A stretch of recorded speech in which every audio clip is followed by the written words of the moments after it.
Friends, welcome back to my channel. இன்றைக்கி நம்ம என்ன பார்க்க போகிறோம் அப்படின்னா சைதாப்பேட்டை வடகரி. வாங்க எப்படி ரெடி பண்ணலான்னு பார்க்கலாம். முதல்ல அதுக்கு தேவையான பொருட்கள் என்னென்ன பார்த்துக்கோங்க.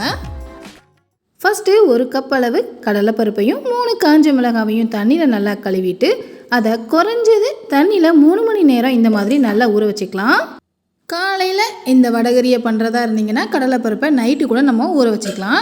இப்போது நல்லா ஊறின கடலைப்பருப்பையும் மிளகா வத்தலையும் மிக்சர் ஜாரில் மாற்றிக்கலாம். கொஞ்சம் டேஸ்ட்டுக்கும் வாசனைக்காகவும் 1 டீஸ்பூன் அளவு பெருஞ்சீரகம் சேர்த்துக்கலாம். பெருஞ்சீரகம் செரிமானத்திற்கு ரொம்பவே நல்லது. அடுத்ததாக 1 டேபிள் ஸ்பூன் அளவு உப்பு சேர்த்துட்டு இப்போது இதை கொரகொரப்பாக அரைச்சி எடுத்துகிட்டு வந்துடலாம். பாருங்கள், இந்த மாதிரி அரைச்சோன்னே இதை அப்படியே தனியாக எடுத்து வச்சுட்டு அடுப்பில் ஒரு கடாயை வச்சுட்டு 2 ஏலக்காய், 4 கிராம்பு அதாவது லவங்கம், அடுத்ததாக 1 துண்டு பட்டை, 1 பச்சை மிளகாய், இது கூடவே ஒரு 6-7 பூண்டு பற்களை தோல் உரிச்சி சேர்த்துட்டு 2 துண்டு இஞ்சியை தோல் உரிச்சி சேர்த்துக்கலாம். 1 டீஸ்பூன் அளவு பெருஞ்சீரகம், 1 டீஸ்பூன் அளவு கசகசா, 2 டேபிள் ஸ்பூன் அளவுக்கு பொரிகடலை அதாவது பொட்டுக்கடலைன்னு கூட சொல்லலாம். அடுத்ததாக கொத்தமல்லி இலையை இந்த மாதிரி கிள்ளி சேர்த்துக்கலாம்.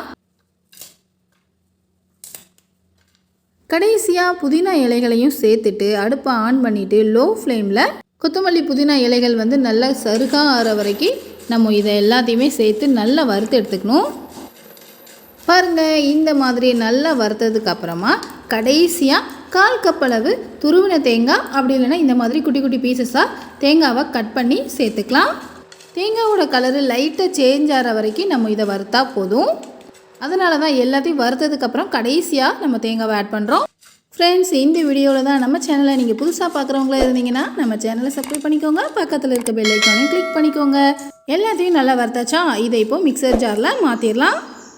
இதை தண்ணி எதுவும் சேர்க்காம இதை அப்படியே நல்லா ஃபைன் பவுடராக அரைச்சிடலாம். அரைச்சிட்டு இதை தனியாக வச்சதுக்கப்புறமா ஃபஸ்ட்டு நம்ம அரைச்சோம்ல ஊற வச்ச மிளகா வத்தல், கடலைப்பருப்பு, பெருஞ்சீரகம், உப்பு சேர்த்து அதோட 1/2 டீஸ்பூன் அளவுக்கு பெருங்காயத்தூளை சேர்த்து நல்லா கலந்து வச்சிடலாம். இந்த மாவை நம்ம எப்படி நிறைய எண்ணெயை விட்டு ஆமோட சுடுவோம் அந்த மாதிரி சுட்டு எடுத்துக்கலாம். அப்படி இல்லைன்னா தோசைக்கல்லில் கொஞ்சமாக இந்த மாதிரி எண்ணெயை சேர்த்துட்டு அதில் இந்த மாவை நல்லா பரத்தி விட்டுக்கணும். இன்னொரு மெத்தடில் என்ன பண்ணலாம் அப்படின்னா, நம்ம இட்லி பாத்திரம் இருக்குல்ல அதில் இந்த மாவை உருண்டையாக பிடிச்சி வேக கூட வச்சு எடுத்துக்கலாம். நீங்கள் வடை மாதிரி தட்டி நிறைய எண்ணெயில் போட்டு பொரிச்செடுக்க போகிறீங்க அப்படின்னா அது லைட்டாக வெந்தோடனே நீங்கள் எடுத்துடலாம். எப்படி வடை மொறுமொறுன்னு வரும் அந்த அளவுக்கு நம்ம வேக வைக்கணும்னு தேவையில்ல. உடனே நம்ம கூட எண்ணெயிலேருந்து எடுத்துடலாம். இல்லைனா இந்த மாதிரி தோசைக்கல்ல நல்லா பரத்தி விட்டுட்டு கொஞ்சமாக மேலேயும் எண்ணெயை சேர்த்துட்டு எப்படி நம்ம தோசையை மேலும் கீழும் வேக வச்சு எடுப்போம் அந்த மாதிரி இதையும் திருப்பி போட்டு வேக வச்சு எடுத்துக்கலாம். சப்போஸ் திருப்பி போடும்போது பிஞ்சிருச்சுன்னா பரவாயில்ல, ஏன்னா இது வெந்ததுக்கப்புறம் நம்ம இதை உறுத்து தான் விட போகிறோம். கீழ்ப்பக்கம் நல்லா மொறுமொறுன்னு வந்துருச்சு, அதை திருப்பி போட்டாச்சு. இப்போ மேல் பக்கத்தையும் நல்லா வெந்ததுக்கப்புறம் இந்த மாதிரி நல்லா உடச்சி விட்டுருங்க. பருப்புலேருந்து பச்சை வாசனை வராமல் இருக்கணும், அவ்வளோதான். அதுக்காக நம்ம எந்த மெத்தட்லனாலும் இந்த பருப்பை வேக வச்சு எடுத்துக்கலாம். இதை நம்ம அப்படியே சாப்பிட்டா கூட வடை மாதிரி செமையாக இருக்கும். ஆனால் நம்ம என்ன பண்ண போகிறோம் அப்படின்னா சென்னையில் சைதாப்பேட்டையில் ரொம்ப ரொம்ப ஸ்பெஷலான வடகரி ரெசிபியை தான் இப்போ நம்ம பார்த்துட்ருக்கோம். அதுக்கான வடையை தான் நம்ம இப்போ ரெடி பண்ணிகிட்ருக்கோம். இந்த மாதிரி நல்லா உறுத்து விட்டதுக்கப்புறம் ஸ்டவ்வை ஆஃப் பண்ணிவிட்டு இதை அப்படியே ஒரு பவுலில் எடுத்து வச்சிடலாம். சைதாப்பேட்டை வடகரிக்கு தேவையான வடை ரெடி ஆயிடுச்சு. இப்போ இதை அப்படியே தனியாக வச்சுட்டு அதே கடாயில் 2 டீஸ்பூன் அளவுக்கு எண்ணெய் சேர்த்துக்கலாம்.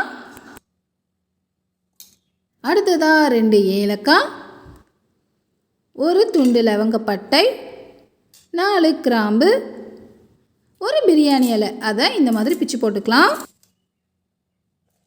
அடுத்ததாக 1/2 டீஸ்பூன் அளவு சோம்பு அதாவது பெருஞ்சீரகம், கருவேப்பிலை, 1 குச்சி கருவேப்பிலையை உருவி சேர்த்துக்கலாம்.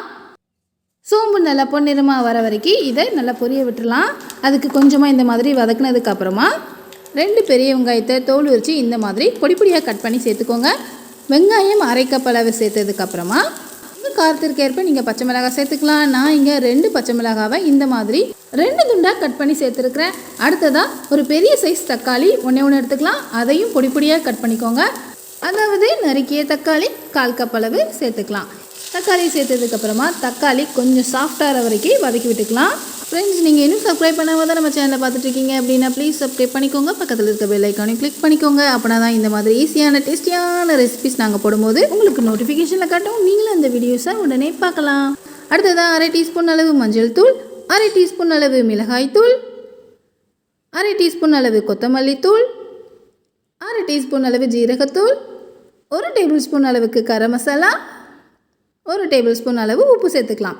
கடைசியாக இந்த சைதாப்பேட்டை வடகரிக்கு ஸ்பெஷலாக நம்ம ஒரு மசாலா பொடி அரைச்சோம்ல, அந்த பொடியையும் சேர்த்துக்கலாம்.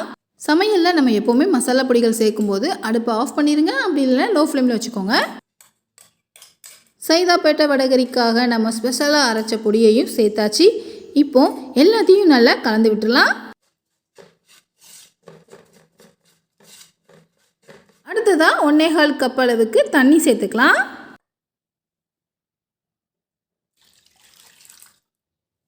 அஞ்சாறு புதினா இலைகளை இந்த மாதிரி பிச்சு போட்டுக்கலாம். புதினா வந்தாலே கொத்தமல்லி வராமல் எப்படி, அதனால் கொத்தமல்லி இலைகளையும் இந்த மாதிரி கொஞ்சமாக பிச்சு போட்டுக்கலாம்.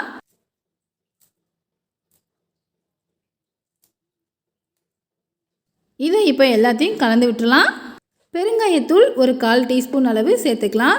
ஏன்னா கடலைப்பருப்பு கொஞ்சம் கேஸு தான், அதனால் கடலைப்பருப்பு அரைக்கும் போதும் 1/4 டீஸ்பூன் சேர்த்துக்கலாம். இந்த மாதிரி வடகரிக்கு தேவையான கறியை ரெடி பண்ணும் போதும் சேர்த்துக்கலாம். இப்போ தண்ணி நல்லா இந்த மாதிரி கொதித்து வர வரைக்கும் நம்ம வெயிட் பண்ணணும். வடகரிக்கு தேவையான கறி இப்போ நமக்கு ரெடி ஆயிடுச்சு. இதில் நம்ம உதிர்த்து வச்சுருக்கிறோம்ல கடலைப்பருப்பு வடை, அதை இதில் ஆட் பண்ணிடலாம்.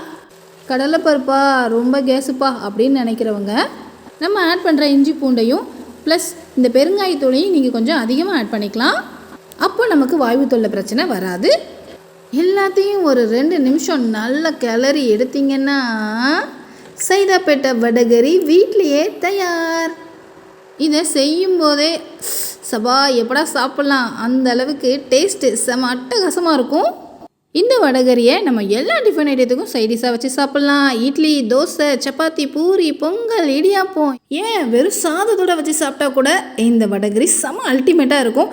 ஓகே ஃப்ரெண்ட்ஸ், இந்த சைதாப்பேட்டை வடகரி உங்களுக்கு பிடிச்சிருந்தது அப்படின்னா இந்த வீடியோவுக்கு உங்களோட லைக்கை போடுங்க. மறக்காமல் உங்கள் ஃப்ரெண்ட்ஸ்க்கும் இந்த வடகரியை, அதுவும் சைதாப்பேட்டை வடகரியை ஷேர் பண்ண மறக்காதீங்க. அப்படியே இந்த மாதிரி ஈஸியான டேஸ்டியான ரெசிபீஸ்க்கு நம்ம சேனலையும் சப்ஸ்கிரைப் பண்ணிக்கோங்க. ஓகே ஃப்ரெண்ட்ஸ், இதே மாதிரி வேறொரு ரெசிபியில் மீண்டும் சந்திக்கலாம். தேங்க்யூ, பாய்.